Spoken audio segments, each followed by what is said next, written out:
Welcome to my F1 channel. Welcome to Peter on Pole. My name is Peter in pole position to talk about the Russian Grand Prix.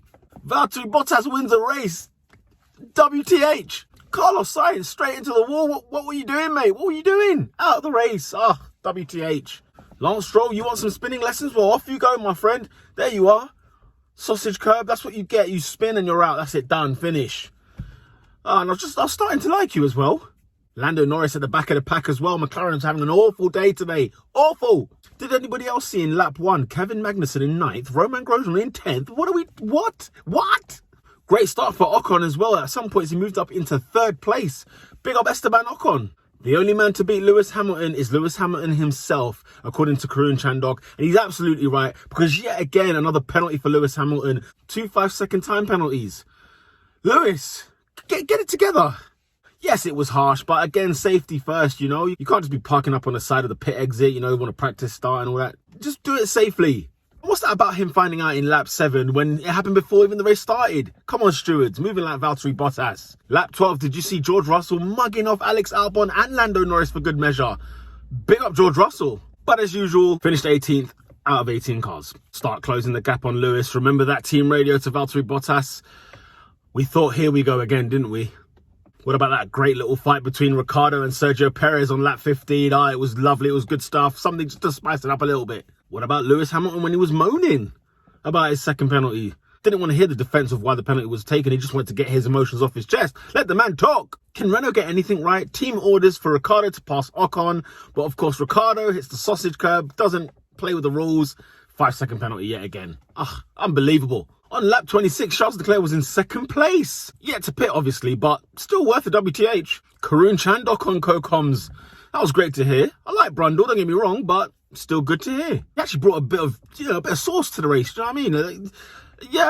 I managed to stay the whole stint. I don't know how many of you finished the whole race, but yeah, managed to stay it. Thanks to Karun. Since we are talking about commentators, I thought I was going to leave Crofty alone this weekend, but no, of course not.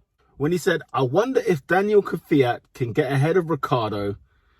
And as he comes out the pits, oh no, he's behind Ocon. Get the right driver. What about that squeeze between Giovinazzi and Alex Albon? All for 13th place. I mean, squeaky bum time indeed. What about lap 39 when they finally remembered Sergio Perez in P4? I mean, there was not a mensch for this guy all race. Big up to Sergio Perez. The clash between Roman Grosjean and Sebastian Vettel was always going to end funny. Roman Grosjean smashing the bollards just for good measure on lap 42 when he's battling with Sebastian Vettel.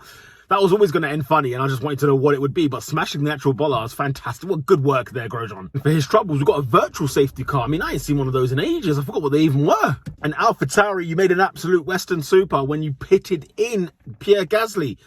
How long do you think this virtual safety car was going to last? Maybe you thought it was an actual safety car. That's why you probably pitted him in. But no, you pitted him in when he was in I think 9 or 8. And then you've taken him out and he's in P11. Fantastic. Well done. You lemons put Albon in the points, for goodness sake. Speaking of Gasly and Albon with Norris, did you see the clash that was going on there? It was fantastic sandwiching. A great scrap between the three. Gasly making up the most ground, getting onto P9. L.Norris' defending was Maldini-esque. It was world class. Alex Albon had P11. What about Valtteri Bottas? Nice reply to my critics. Beep. You? I mean, Valtteri, you just won the race. Drink it in, man. Drink it in. What are you replying to comments for? Why are you replying to people? I see on Instagram as well, he's been replying to his haters. What are you doing? This is what I get on Alex Albon for, because you're a Formula 1 driver, man. Forget the haters. Just crack on. If you're going to get critiqued, you're going to get critiqued. Anyway, Valtteri Bottas, well done. You won the race. Don't make it about other people. Make it about yourself, okay? You've won the damn race. Getting closer to that title with Lewis Hamilton. Keep on it. Let's see if we can continue this progression. That's what we need from you, Valtteri.